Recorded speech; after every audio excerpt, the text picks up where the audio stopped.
Okay. This is Falcon, Emma Bull, who is the author of War for the Oaks, which I don't know what that is. I didn't pick this book to read. It was just sitting there, so I'm like, maybe I'll see if I can read this. I don't care what people have to say about it. I'm not going to read the back of it.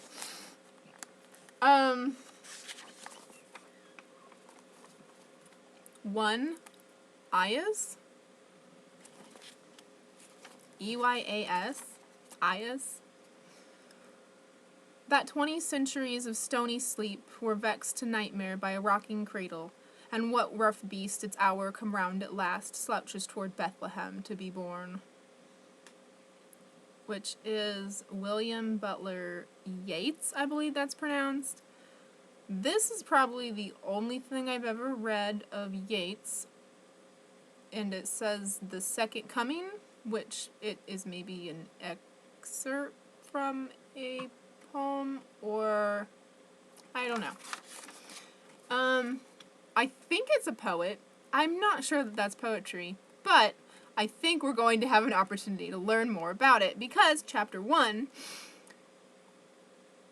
some violent bitter man, some powerful man, called architect and artist in, that they, bitter and violent men, might rear in stone the sweetness that all longed for night and day, the gentleness none there had ever known. But when the masters buried mice can play, and maybe the great-grandson of that house, for all its bronze and marble, is but a mouse.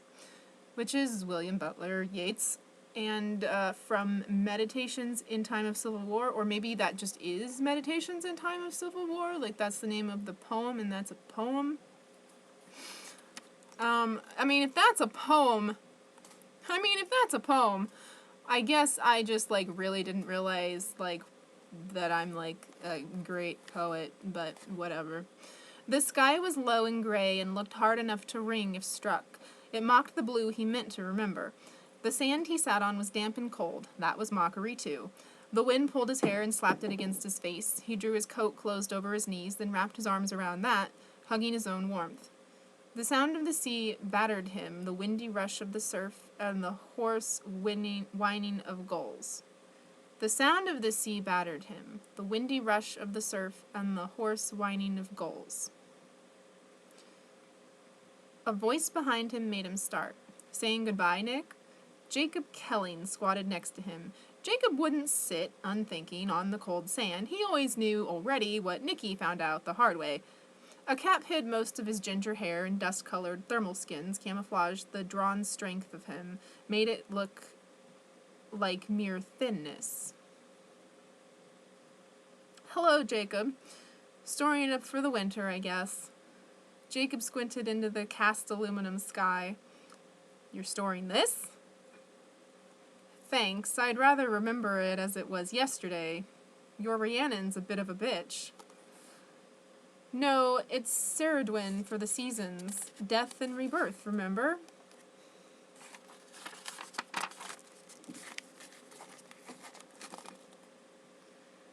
So much for my command of classic Celtic poetry. Which I say Celtic, and I think that people say it Celtic, and so I'm probably going to say it both ways, because I'm like, there's like something that has been beaten into me, and there's something that comes naturally, so I guess deal with that. Besides, I like it stormy. Nick pulled a strand of his black hair out of his mouth and scowled at it. I was going to cut this before we left. After you spent the summer growing it out? I'll get tired of Uncle Petter calling me the artist. Better to cut it straight away and spoil his fun. Jacob dug a stone out of the sand and threw it left-handed. It marred the glassy hump of a wave. You let him bully you. Not in anything that matters. No, anything that matters you hide from him. Nicky weighed cool silence and found it wanting. And because of it, we all live in peace. You live like a mouse in the wall of your own home. Oh, shit. Okay. You live like a mouse in the wall in your own home, Jacob said, in the perfectly neutral tone he used for insults. Don't you want to make yourself a place in the family? It'd please Morana.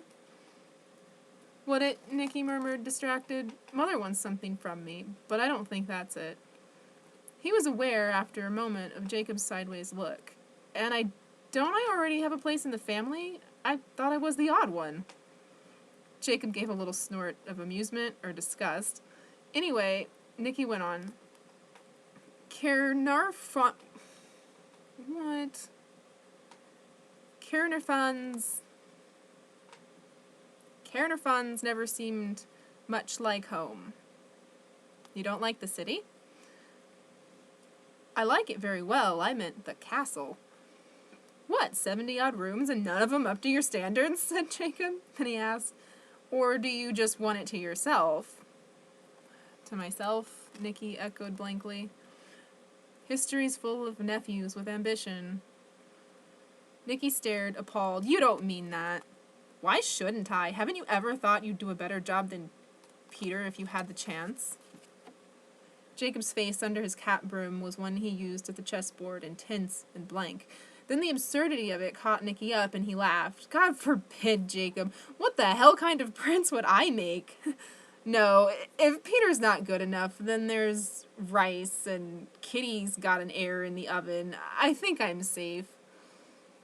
Don't be crude, Jacob said, but the intensity had left him. Kitty wouldn't mind.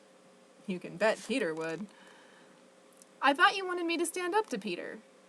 Damned idiot. If Caernarfon's not home, what is then? Nicky smiled and waved broadly. This will do. Jacob snorted. You wouldn't say so in winter, with no heat in the beach house. Sometimes there's none to be had in Caernarfon. They watched a red-headed gull plane down and snatch something at the tide line. A wave struck high enough to sting their faces with spray.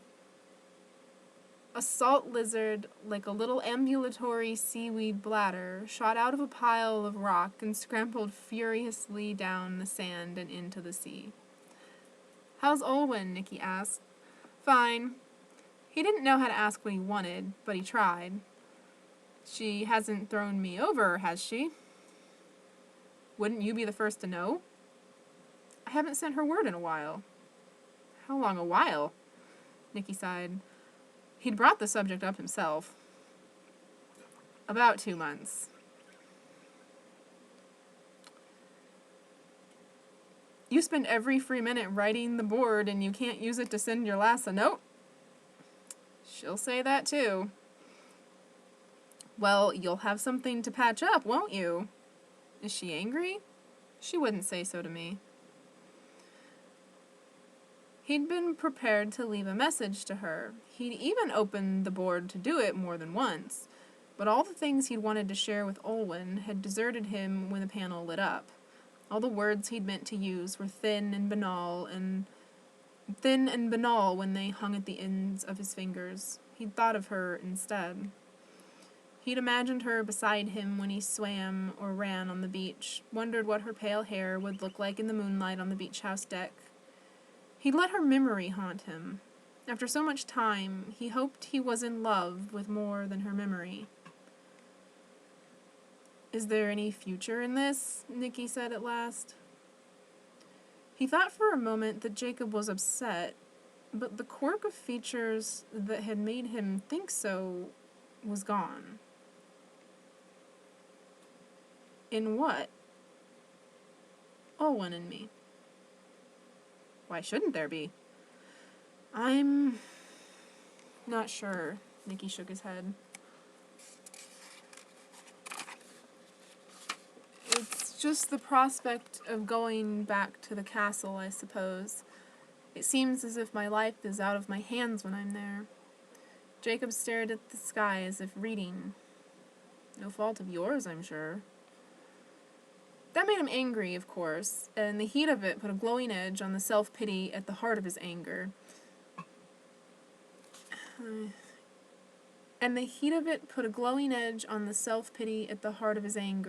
Made it show up clearly. Had he done wrong in avoiding friction with Peter? Had he himself given his life into the keeping of others? He shook his head and grinned. I missed you too, Jacob. Jacob's lips twitched, but he said only, I should point out that that's your best coat you're mucking up. I'll live without it. And that damned airship leaves in half an hour, and I have no intention of staying here again tonight. Nicky rose and brushed sand off the coat. He turned toward the beach house nestled in the sea poplars on the slope above him. It seemed too clearly drawn to be real. Everything did. He saw in the gray sky uncountable hues, felt the sand in single grains beneath his feet. It was a pain beyond bearing. For one anxious instant he was certain the whole scene would burst apart, rain down in sparkling cinders, and be lost forever.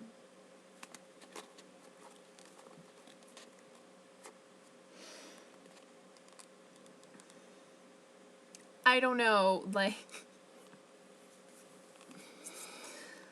I'm like, oh, this is, cute, but,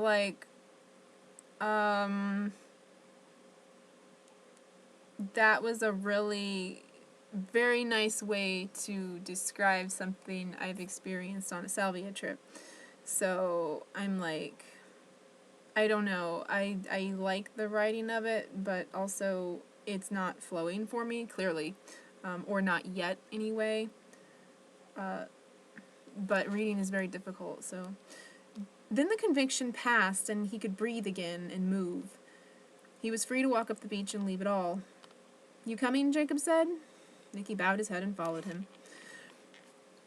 Restlessness swept the airship's first-class lounge, like sound vibrating an eardrum, well before the captain announced their approach to Carnarvon Field. Passengers began to gather scattered belongings, fuss with hair and clothes, chatter to seatmates. Children ran to stare out the windows, their parents moved by the same nervous energy.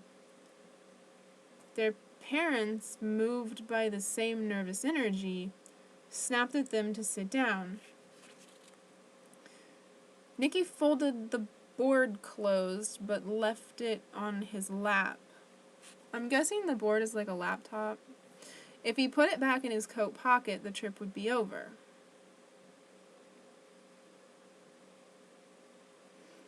Nicky folded the board closed but left it on his lap. If he put it back in his coat pocket, the trip would be over. I don't understand that. Jacob sat across the cabin in a recliner, legs crossed, cap pulled down to the bridge of his bird of prey nose. Jacob sat across the cabin in a recliner, legs crossed, cap pulled down to the bridge of his bird of prey nose. Jacob sat across the cabin in a recliner, legs crossed, cap pulled down to the bridge of his bird of prey nose. Jacob was immune to unwarranted restlessness. He would fasten his harness at the chine. He would lay hands on his one bag when the time came to carry it off the ship, and not an instant before. Nicky couldn't tell if the mood sweeping the cabin had affected his mother. She always seemed about to do something, never sat quiet. She tossed her head now, making her smooth black hair swing, and rolled her shoulders.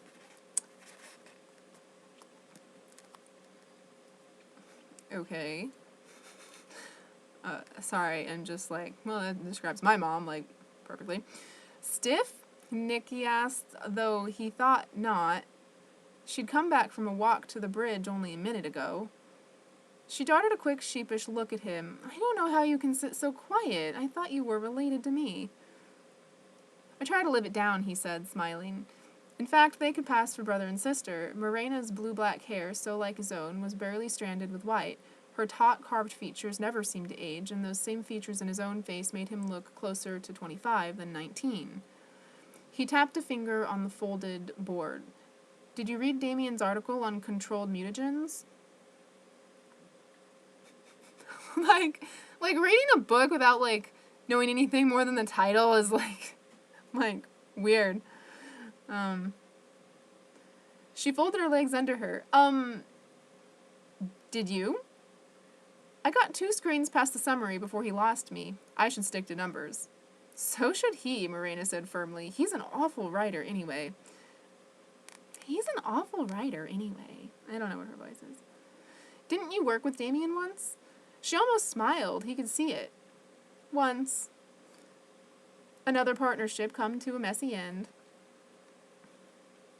That made her break at last, and she threw back her head and freed the cracking laughter he liked so much. God, can you tell that from reading a monograph? Well, you're the next thing to an anarchist in anything to do with research. And he wants a regulatory agency under New Oxford's control. Did you read the rebuttals? Not yet. Dr. M. Glindwer Jones makes snide remarks about his administrative background. Nicky shook his head. You know, if you go on like this, no one will so much as share a lab with you.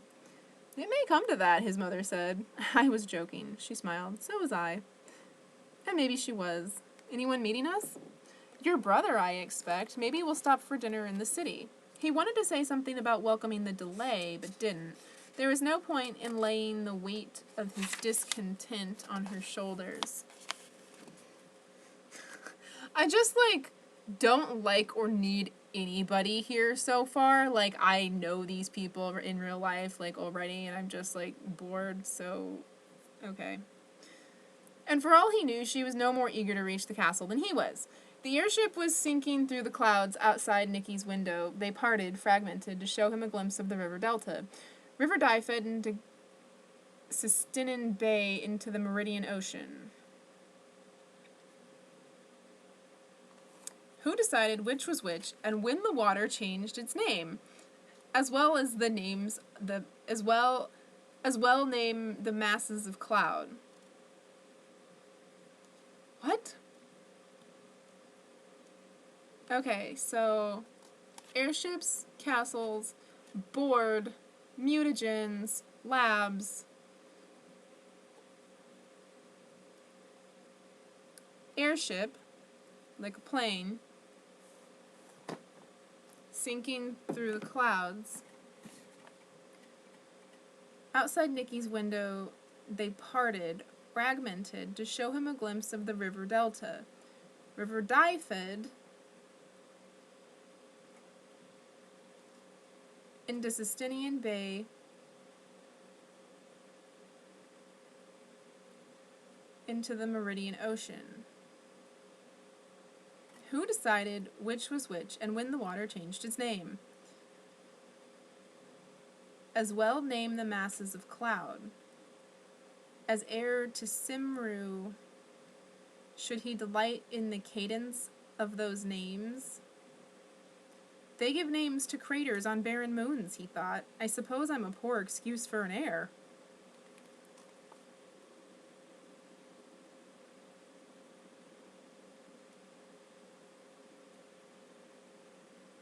Well, I think I'm just gonna, let it lay.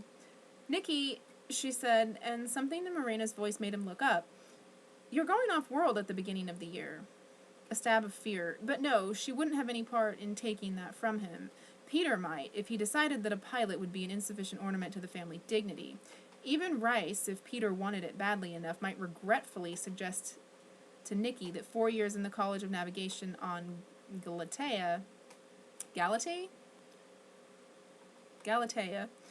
was an inappropriate use of his time, but his mother would never rob him of the chance to get away. The enrollment's been confirmed, he said carefully. They're saving me a place.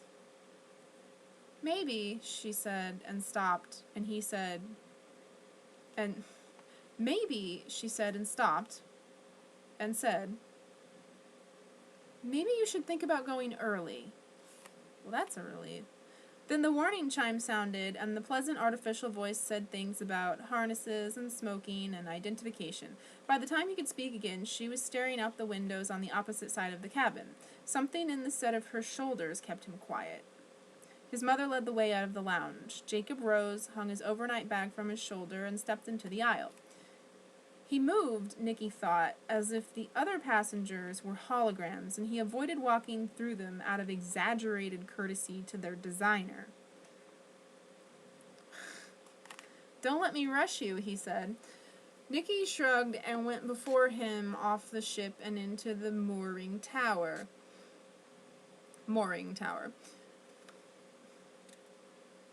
It was late afternoon Sunlight slanted red gold through the lancet windows, washed the high white vaulted ceiling, and set fire to the red dragon banners that hung from the beams. It was late afternoon. Sunlight slanted red gold through the lancet windows, washed the high white vaulted ceiling, and set fire to the red dragon banners that hung from the beams. I don't know if I have the energy for this, like, author. The dragon, like, it's just, like...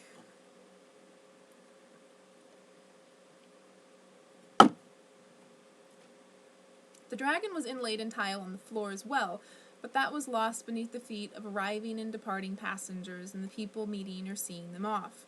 The sound compression system kept noise from bouncing off the hard surfaces and turned the racket of the crowd into a comfortable hubbub. The Carnarvon mooring towers were some of the most beautiful architecture on Cymru. I just, like, don't know, like, why this ever fucking happens, that, like, someone would just be like, I'm just gonna, like, throw a fucking, like, word at you that you have to, like, adjust to for, 50 fucking pages. I just, like, it's just unnecessary, I don't know. Cymru, more lovely than all but the the Carnarvon mooring towers were some of the most beautiful architecture on Cymru, more lovely than all but the public areas of the castle, certainly more lovely than the World Port Terminal on the other side of the city. Cymru, secured in its isolation, greeted off-worlders with a flat, bland face, and reserved the best of its art for itself. Nicky put his wrist to the scanner at the gate and let it read his embed. Oh, so they're chipped. Okay.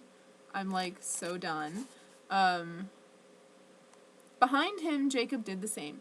Nicky looked over Morena's dark head, studying the faces of the people waiting for other disembarking passengers, and saw a white hand wave, caught a glimpse of a rippling cap of golden hair. His heart, cliché-loving organ...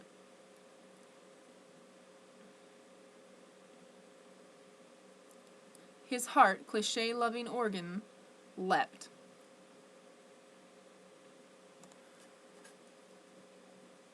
It's just such a fucking downer. Like, oh my god. Like, I've lived this.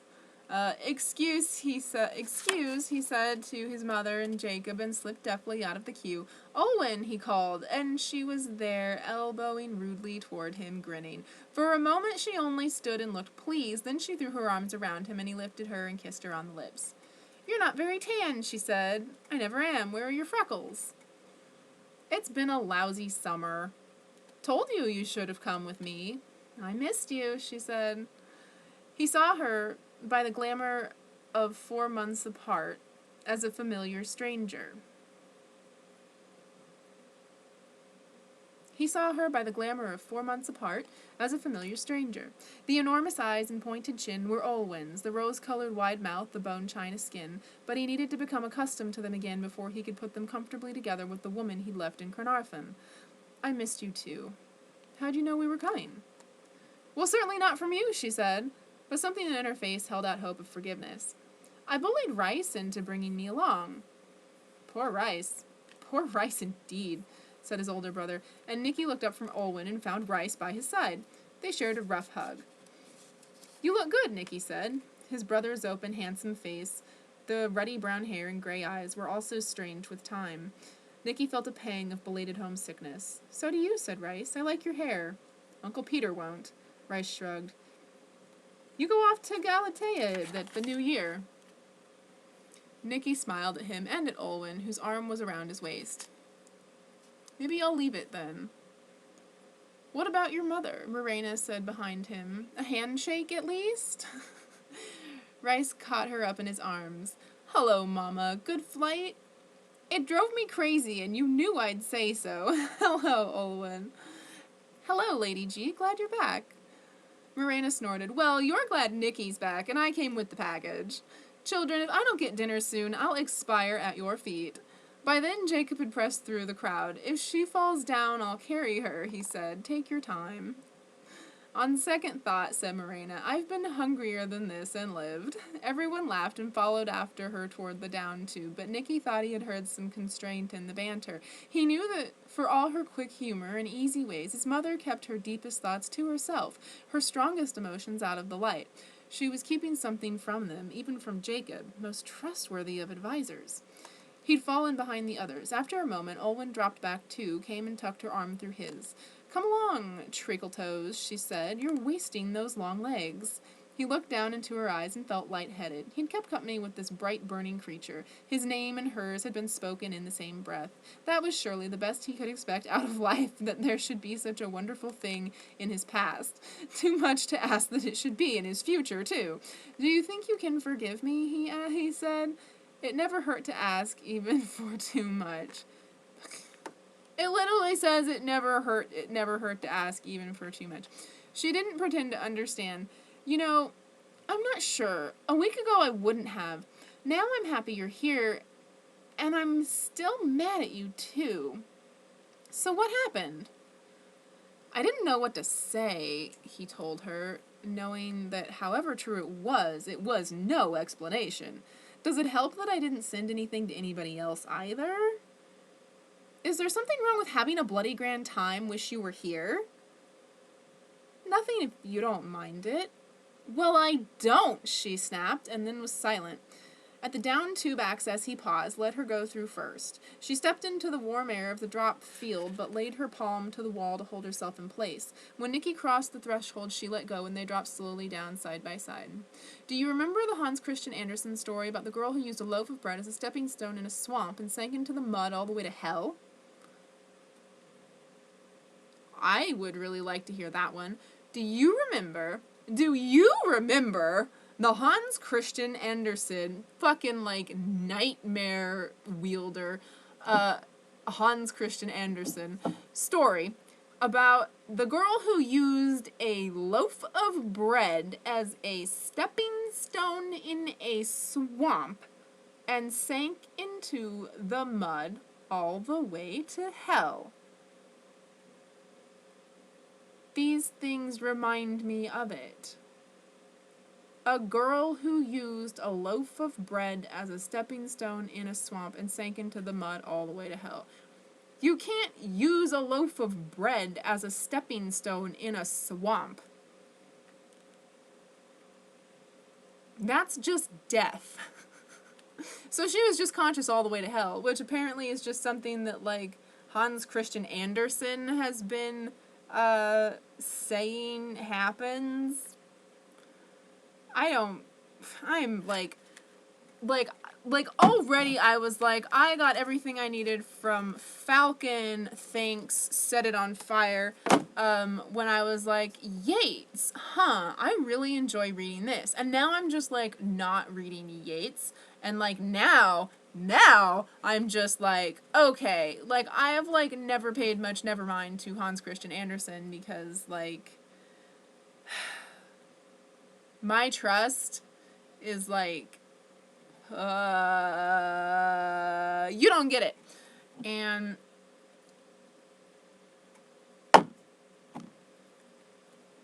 I know for a fact this is, like, not a good thing that has gone on, but I really don't know anything about Hans Christian Andersen. I know he's, like, an author, with, like, parables or something? Let's see what that's about.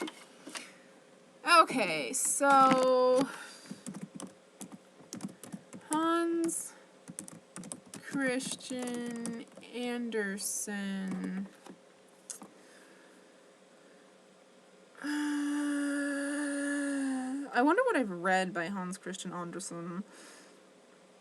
Danish, naturally. Anything I'm mildly interested in is from around there.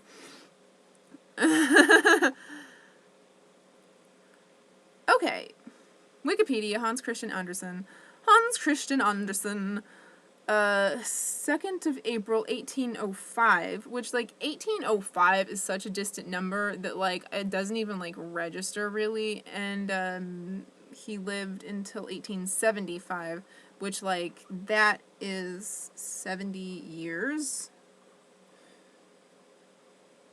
Yeah, that's 70 years. So that's impressive. Oh, that's weird. Okay, that's what he looks like. That's like his image like conjures like all kinds of like matches for me that I don't know, like it's just like instantly familiar. It's weird. In Denmark, he's got a large nose, a receding hairline. His hair is in curls, and those like kind of like naked, like down-sloping brows that are just like they belie the skull. The framing is just so prominent, and sunken eyes. I don't. When was this from? And this is 69. This picture is from. So I don't know. In Denmark, usually called H.C. Andersen, was a Danish author.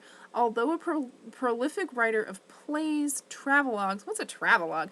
Novels and poems, he is best remembered for his fairy tales. Oh, fairy tales. Andersen's popularity is not limited to children. His stories express themes that transcend age and nationality. Right? My beef with him is that they are not appropriate for children. Andersen's fairy tales, consisting of 156 stories across 9 volumes and translated into more than 125 languages, have become culturally embedded in the West's collective consciousness. Culturally embedded in the West's collective consciousness. Readily accessible to children, but presenting lessons of virtue and resilience in the face of adversity for mature readers as well. His most famous fairy tales include The Emperor's New Clothes. Okay, The Little Mermaid. The Nightingale, I believe I'm familiar with that one, or like I should be, because I just have a lot of brain damage. Like, I grew up on The Nightingale. As read to me by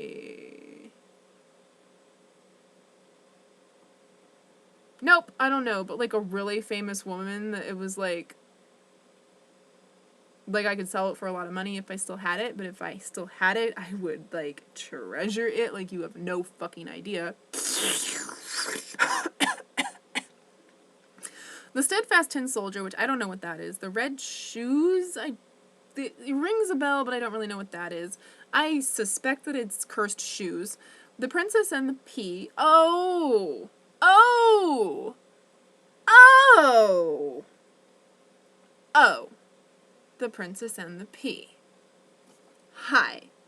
That would be me, Mindy fucking Lee. The Snow Queen. Oh, hi again. The Ugly Duckling, which we're all familiar with, I think.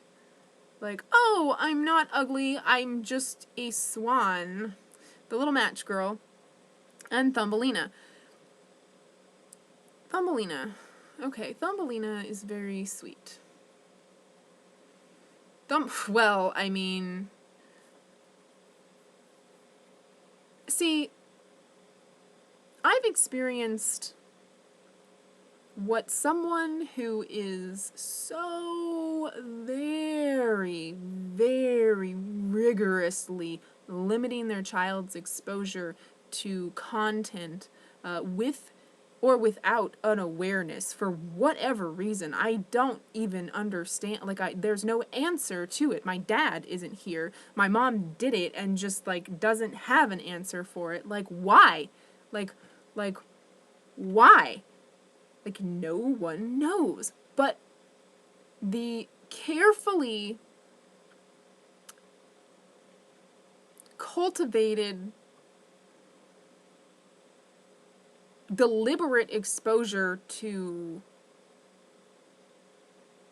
the world, for me, and my upbringing, is such that my experiences of most things is like the sweetest, happiest, like, whatever. It was The Little Mermaid slipped in because we needed a movie so my parents could throw a party and just, like, all of the parents could just shove the kids in the basement, like, for the duration of the party.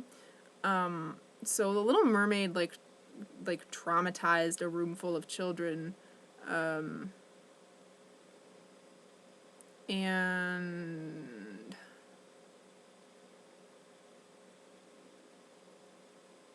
The Nightingale, I don't remember that one. I mean, The Red Shoes, I don't know. I don't know what The Red Shoes is. The Princess and the Pea. The Princess and the Pea. There were books at my grandma's house. Oh, fucking motherfuck you, Richie!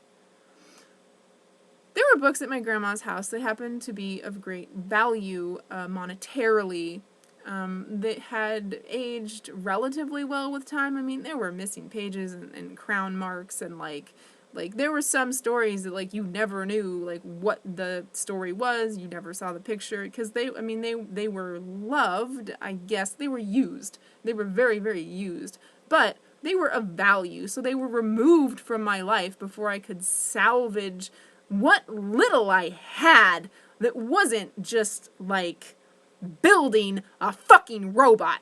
And I fucking hate him. For that. And if it's a lie and it wasn't him and it was her, I mean, my mom and her brother are just like looting grandma's house like all of the time. And grandma's house is like where I was born. So, and I wasn't born there. I came there and lived there first after I left the hospital. I went from a hospital. The first house I entered was my grandmother's. Like, the extent to which that house was my home and, like, how raped I feel by him even being allowed to set foot across the threshold is, like, incalculable. His stories have inspired ballets, plays, and animated and live-action films. One of Copenhagen's widest and busiest boulevards, skirting Copenhagen City Hall Square at the corner of which Andersen's larger-than-life bronze statue sits, is named H.C. Andersen's Boulevard. Okay, so...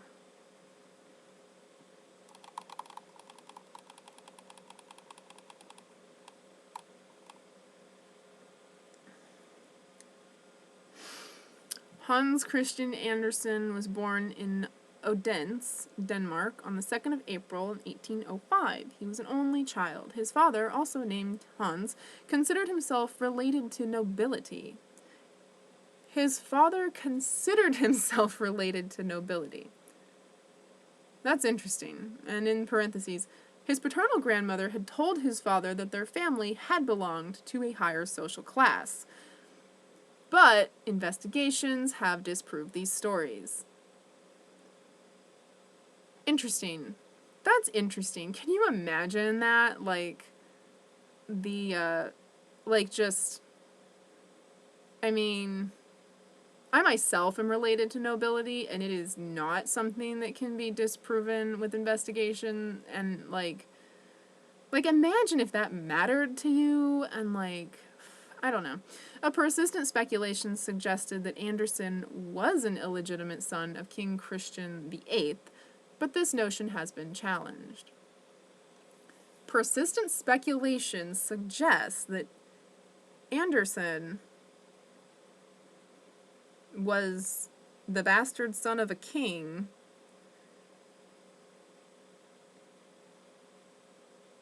Interesting. Andersen's father, who had received... I mean, it's a little Game of Thronesy. Andersen's father, who had received an elementary school education, introduced his son to literature, reading to him the Arabian Nights. I don't know what the Arabian Nights is. Andersen's mother, Anne-Marie Andersdotter, was an illiterate washerwoman. Following her husband's death in 1816... she remarried in 1818. Andersen was sent to a local school for poor children where he received a basic education and had to support himself working as an apprentice to a weaver and later to a tailor. Oh my God! Apprenticeship! Those were the days, weren't they, darlings? At 14, he moved to Copenhagen to seek employment as an actor. Oh, one of those. Oh, one of those. No wonder I don't like him. Having an excellent soprano voice, he was accepted into the Royal Danish Theatre, but his voice soon changed. Of course, a colleague at the theatre told him that he considered Andersen a poet. Taking this suggestion seriously, Andersen began to focus on writing. Well, that is very good. I am so glad that his voice changed and he was ejected from that slavery. Jonas Collin, director of the Royal Danish Theatre, held great affection for Andersen and sent him to a grammar school in Slagelse. Persuading King Frederick, what is the V with the I after? I don't know. To pay part of the youth's education. Ah, wow. Can you imagine how, like, lucky this guy is? I mean, like, the privilege of the schooling apprenticeship, the privilege of the director of the Royal Danish Theatre, like, taking him under his wing and sending him to school, like, not even of his own dime, but like, hey, King Frederick, this shining pupil will be a beacon of our community. Like, let us celebrate him. Let us build him.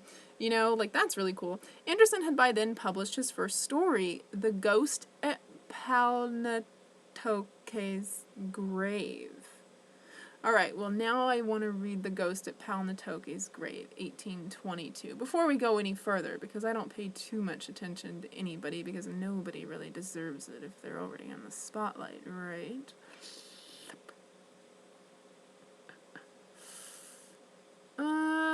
Okay, are you still with me? You are still with me. Okay. What do I need to do? I have...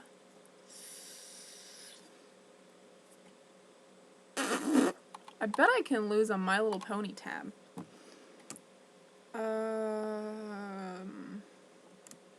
Ghost at, this is gonna be a trick, Pal Natoke. Oh my, you are, like, that was not good timing.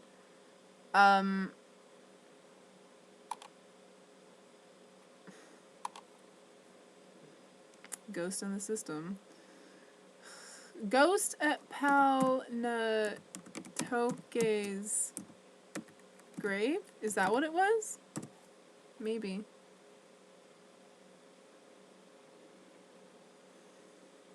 Duck, duck, duck, go fuck yourself. Okay. The Ghost at Palnatoke's grave.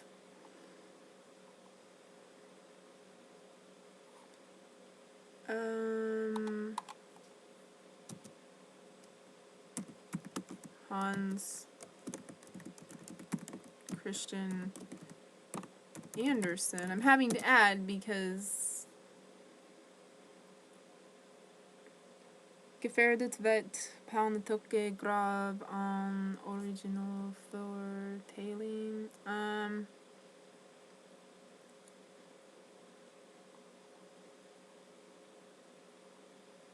There's like a lot of unrelated stuff and a catalog, a Princeton education catalog, and that's it.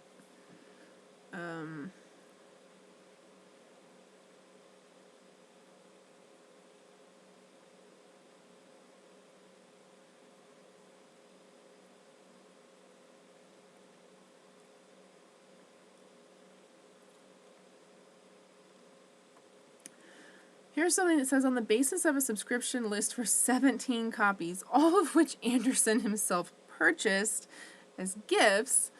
I mean, that's like completely something I would do. Like something that is like written, like it is written that I shall.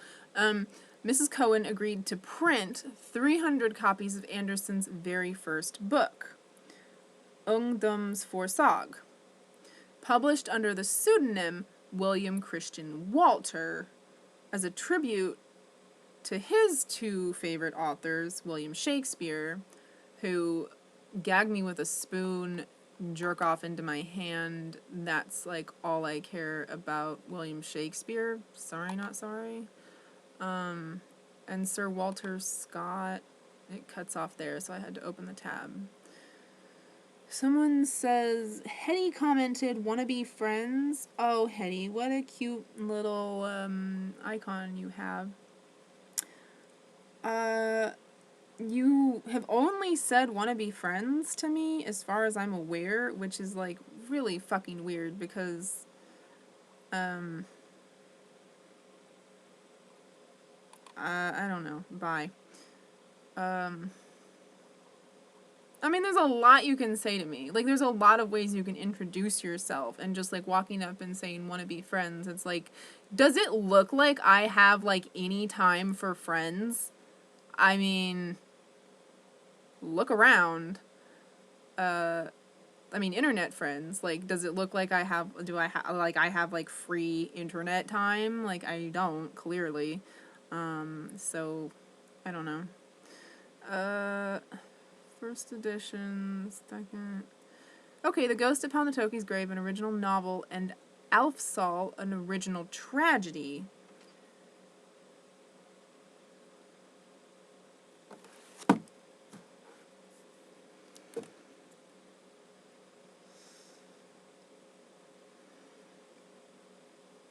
It was rejected as badly written and amateurish, but someone decided...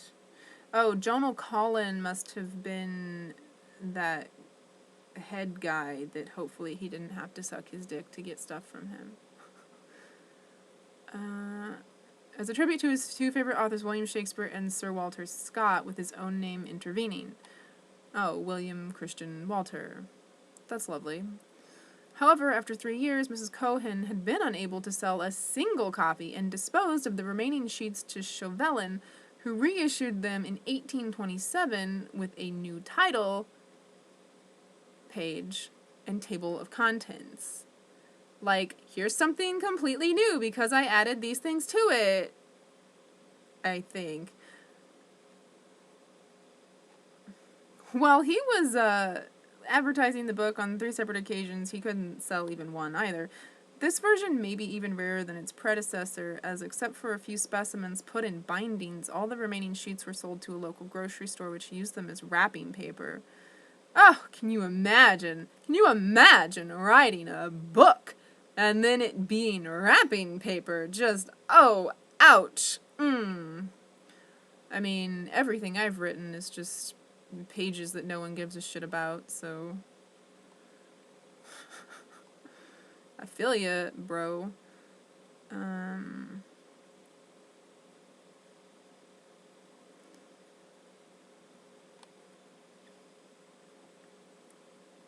So, okay, maybe I can locate some summary of it.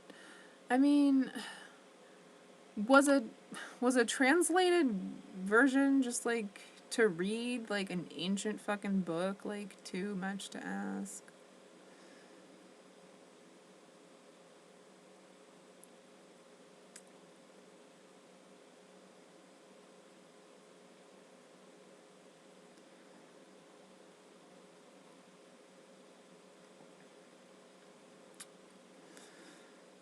Hans Christian Andersen, The Old Gravestone. Here's something that says Gilead, or Gilead. Okay, is this it, maybe? I don't know. This is not a secure connection. We'll see. It says 1852. It's lovely. The page is embossed with a man balancing a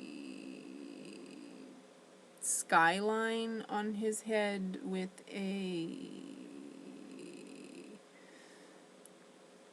maybe a pyramid, like the Empire State Building. His mind is like exploding. I think he has his legs wide open. I don't know. And there's like a very whimsical fonted thing that I've never had the privilege of accessing, with like an eye and then like the ivy like growing around it. In a house with a large courtyard in the provincial town, at that time of the year in which people say the evenings are growing longer, a family circle were gathered together at their old home. A lamp burned on the table, although the weather was mild and warm, and the long curtains hung down before the open windows, and without moon shone brightly in the dark blue sky. But they were not talking of the moon, but of a large old stone that lay below in the courtyard, not very far from the kitchen door. The maids often laid the clean copper saucepans and kitchen vessels on this stone, that they might dry in the sun, and the children were fond of playing on it. It was, in fact, an old gravestone. "Yes," said the master of the house, "I believe the stone came from the graveyard of the old church of the convent, which was pulled down, and the pulpit, the monuments, and the gravestones sold. My father bought the latter. Most of them were cut in two and used for paving stones." I didn't know this was a thing. I mean, as ridiculous as, like, graveyards are, well, the convent is closing. Let's pull it all down and have a yard sale. Here's some stone for you, Mason. The fuck? Right? It's like, I don't know. My father bought the latter. Most of them were cut in two and used for paving stones, but that one stone was preserved whole and laid in the courtyard. "Anyone can see that it is a gravestone," said the eldest of the children. "The representation of an hourglass and part of the figure of an angel can still be traced, but the inscription beneath it is quite worn out, excepting the name Preben and a large S close by it. And a little farther down the name of Martha can be easily read, but nothing more. And even that cannot be seen unless it has been raining." Oh, I do love that. "Or when we have washed the stone."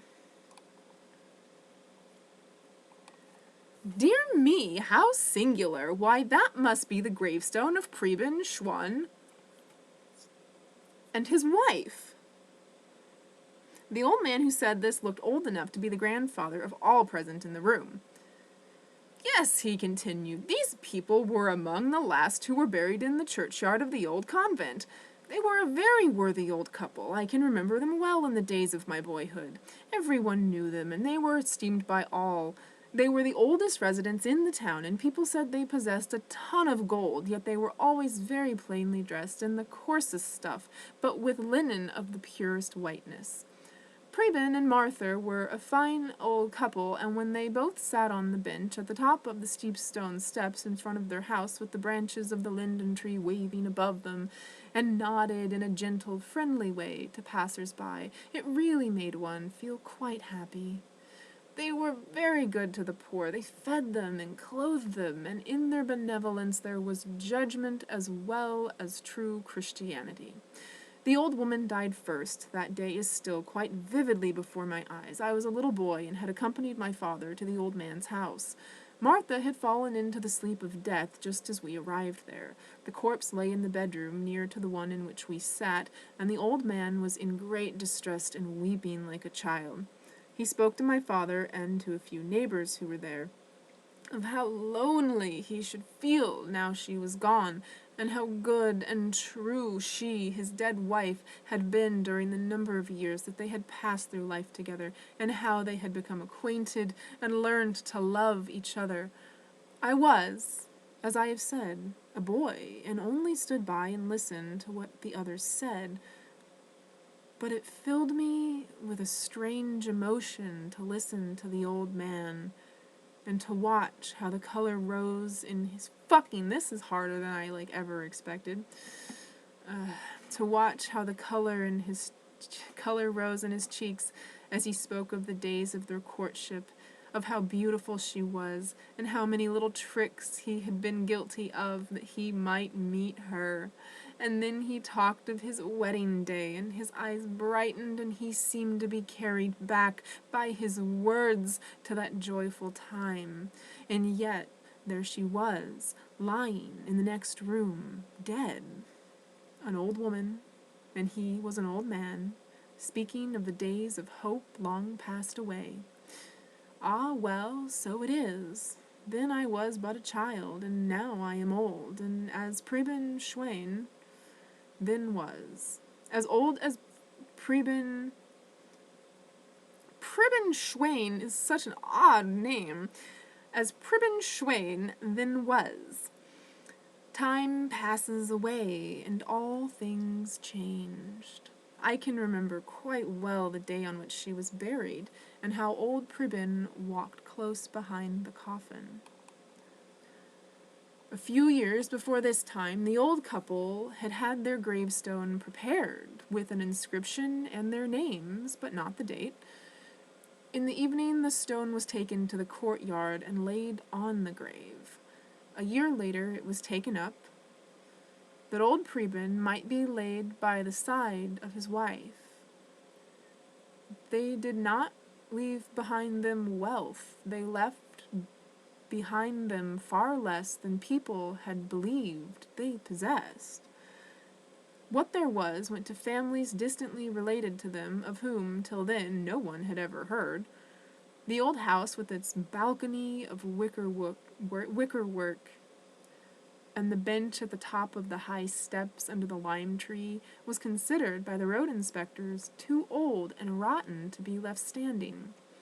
Afterwards, when the same fate befell the convent church and the graveyard was destroyed, the gravestone of Preben and Martha, like everything else, was sold to whoever would buy it.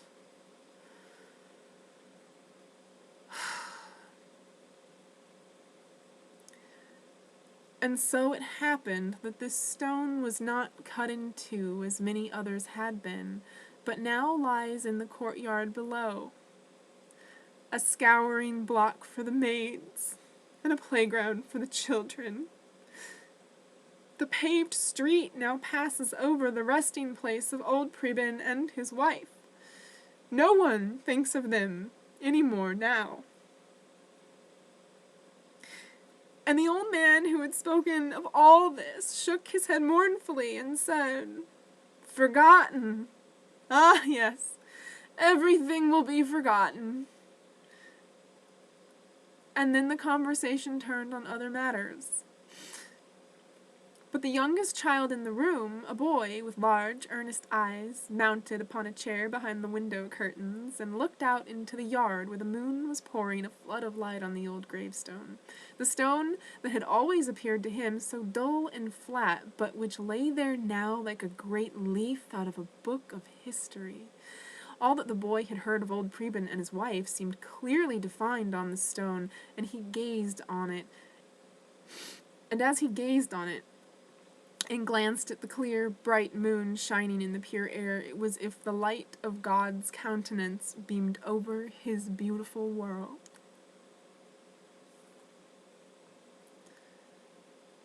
Forgotten. Everything will be forgotten, still echoed through the room, and in the same moment an invisible spirit whispered to the heart of the boy, "Preserve carefully the seed that has been entrusted to thee, that it may grow and thrive. Guard it well, though thee, my child, shall be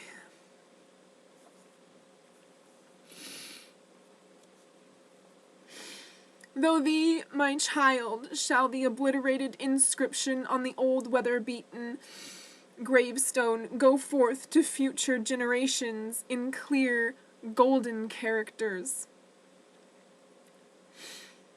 the old pair shall again wander through the streets, arm in arm, or sit with their fresh, healthy cheeks on the bench under the lime tree, and smile and nod at rich and poor.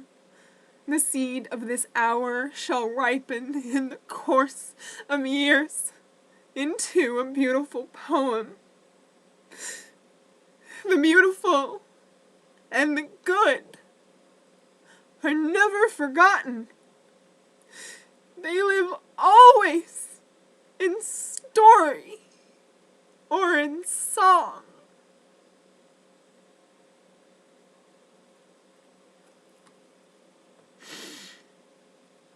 Well, this is very moving.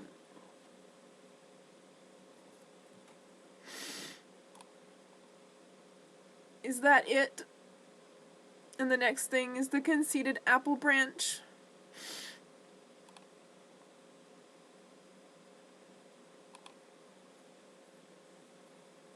So on this, the Soul King day of 11 seed, I picked up a book in my house that I never wished to read, and followed the breadcrumbs from a girl who put a loaf of bread and went consciously to hell to the old gravestone, the first Hans Christian Andersen story that was ever worth a tell.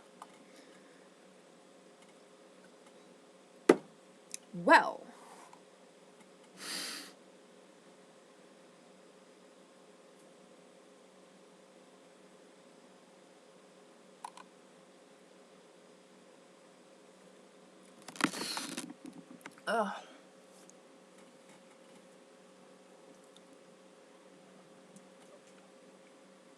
that was a good story time, right? That was a good story time. Wow. Thank you. Thank you for joining me.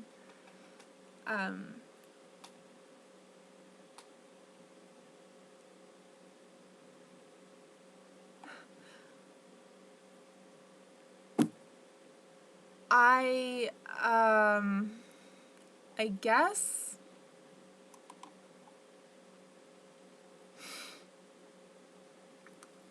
I can read some of the Never-Ending Story now. My Never-Ending Story.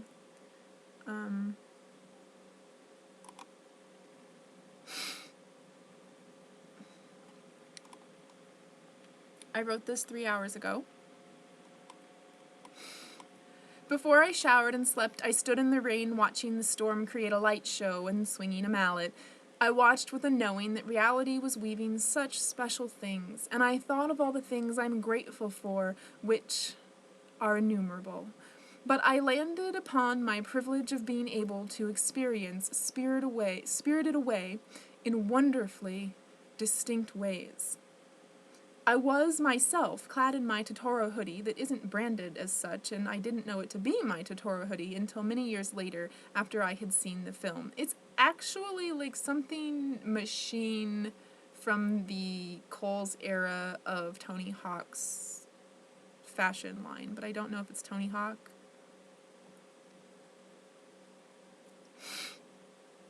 In case you're interested in what happens to be a Totoro thing, it is by no intention a Totoro thing. It's a skater thing. I am not sure what the unusual occurrence of it is, but to most, I am unrelatable. I may have watched Spirited Away in Japanese the moment it was available to Japan for public consumption, but I didn't then want or feel any need to see everything anime had to offer. While I wondered what to do about my life imploding, I taught myself, and I'm talking like Y2K,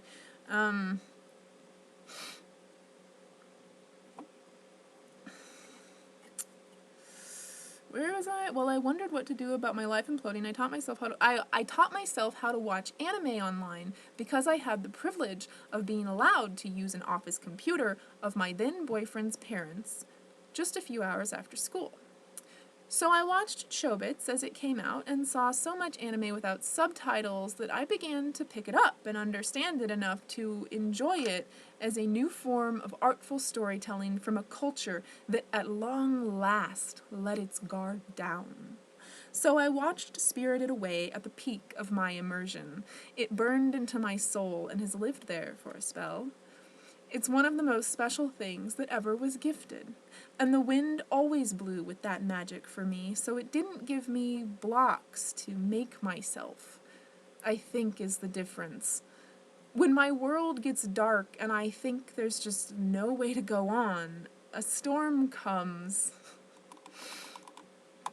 that lets me get a peek at a reflection of truth that gives me some sort of feeling like hope, but also not. Because I also have always been waiting to leave. So it's a tease, like that storm was, and like this day has been. It guided me really nowhere because I didn't have anyone to share it with who cared until it was known worldwide. The more people who know, the less special the fact that they also know it's a thing. An ego-elitism beat, if you will. The allowances we make. A king among men, my second boyfriend, took me to see Spirited Away in the movie theater on my birthday. Spirited Away! It was in the movie theater on my birthday! Just that it was gifted to the world at large on my birthday was enough. But to have a real date? My first, and maybe still only actual date? Oh, yes, indeed. It is the only date I've ever gone on. There are memories I will cherish forever. And I felt the string pluck of Spirited Away as it holds immense meaning for me, and like a leaf, it blew away to my left. I wept briefly for Miyazaki, and then said aloud, "Why would I cry for what was when I can sing in celebration for its having been?"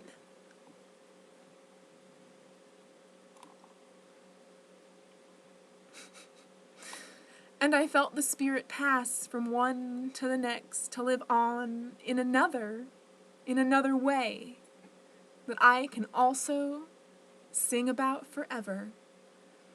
I sang parts of 2 songs, only 2, Singing in the Rain, only I sang it swinging in the rain because I was swinging a mallet, and Let It Go. And I just welcomed the new world with my all. And then I slept. And I woke and had a day and more joy and love and gift than I could dream. And I sat down to the internet, and in stepped Waddy Bird. In the fullest introduction yet in my time of just grinning mad at his work, which was brought to me by the Antwoord. I mean, you can't make this stuff up. This is my life.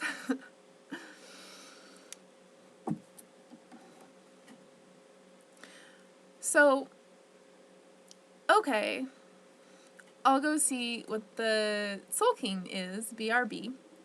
And I marked the time was 9:13 p.m., Friday, June 5th, 2020. And I linked Waddlebird's Instagram at Waddlebird, WATTLE_BIRD. And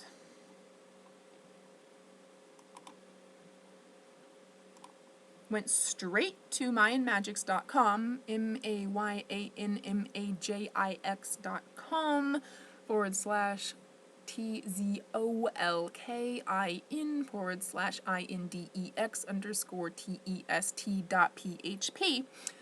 And it is the date of the calendar by which I abide. 11 seed.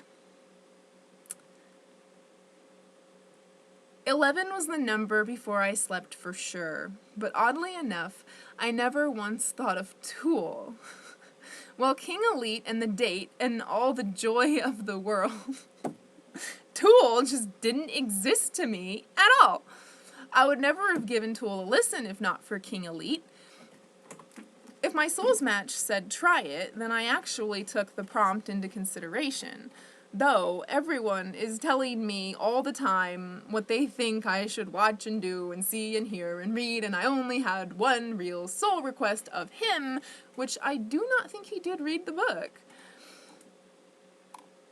Whereas my own air of arrogance is the result of my self-assurance and confidence, his was actually egotistical imbalance. He wasn't ready for me, and it was the saddest, hardest thing to know all along, that I didn't get to stay. And only knowing now that this physical disability is part of my never-ending story, what would then be my future, what is now my reality, do I understand. Because I retch in horror at the thought of him seeing me this way. He must know me as I am in all my glory and hold that place.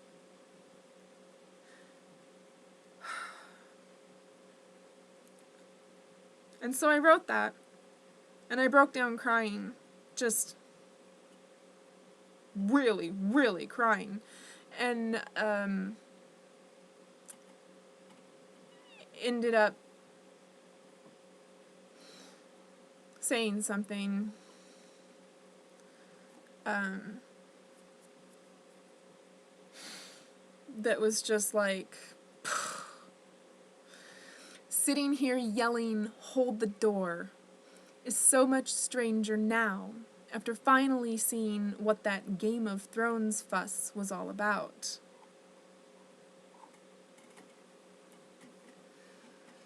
Alright, so now I'm going to navigate to the Mayan Soul King calendar tab for 6620.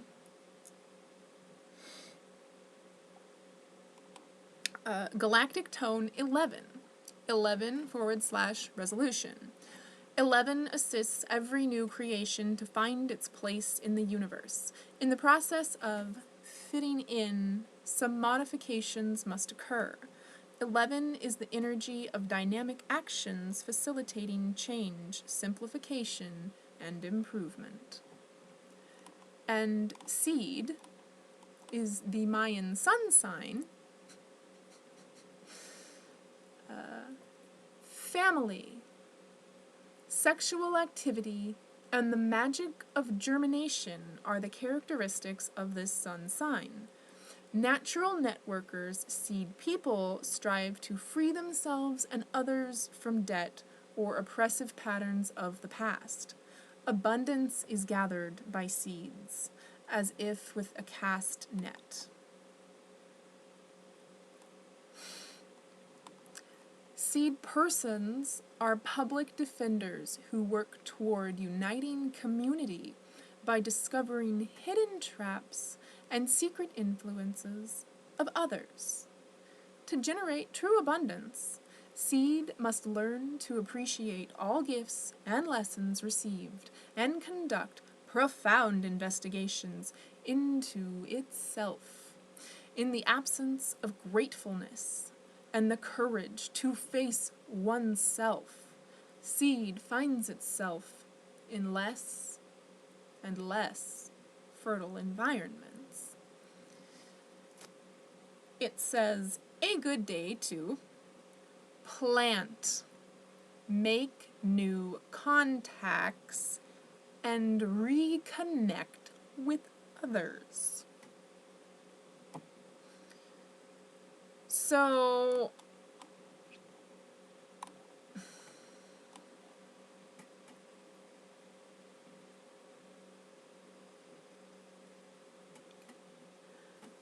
I feel like I have fully lived with the intention of this day. Reading it at its close, I just feel like, yeah, yep, every step of the way, absolutely. And starting it, having no idea what the date was on any calendar, figuring out what the date was on the Gregorian calendar after I had my day out. I had to come and like do something with the calendar to have another day. But it has really been quite a day in creation. So, if you're not familiar with the ant word, it's DIEANTWOORD,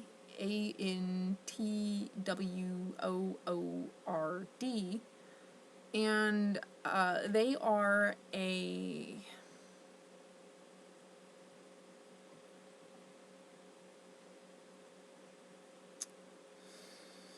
I mean, it's really hard to put it into succinct words. There's no genre, and by saying a genre in the way that, like, I could, you're not going to understand why you might want to tune into them. So they are a man and a woman from South Africa who had a dream and had an idea and wanted to do something meaningful, and they tried and tried and tried and tried and tried and tried and tried and failed and failed and failed and failed and failed and failed and failed and there was this last thing, this last try before they were going to have to stop putting everything into their dream because they had a child to raise together by accident. That happened. And what happened was an album that contains 2 songs that are powerful beyond imagination, unless you're me. And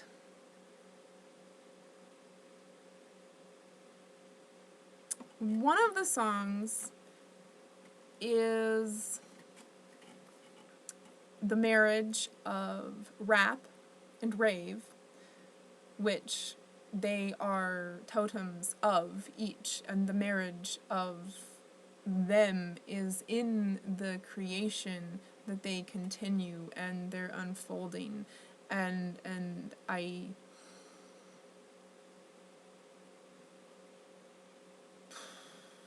cannot stress enough that simply calling it rap rave doesn't give you any idea of what you're stepping into. But a rap rave band from South Africa. The other song on their first album is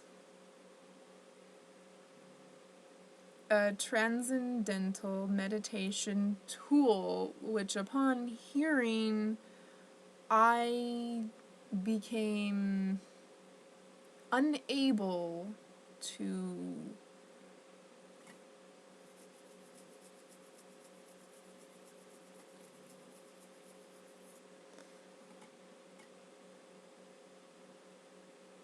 extract myself from their experience.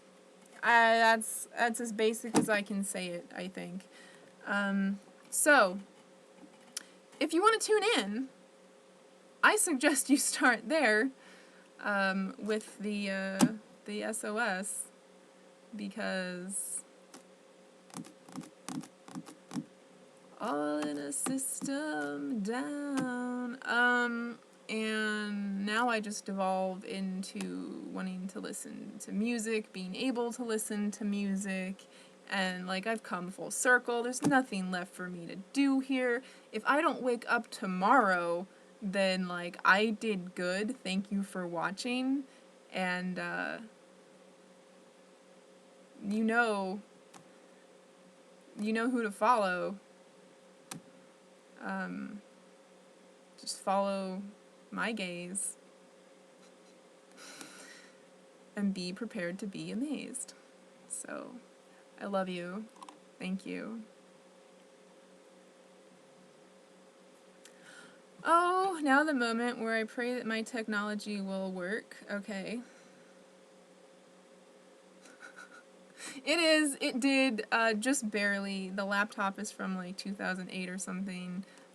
All of my technology is really old because I'm poor, and it's like just such a miracle that I can be here and that you can see me and that I can see you, maybe. I'm so glad you're here. Welcome to the evolution.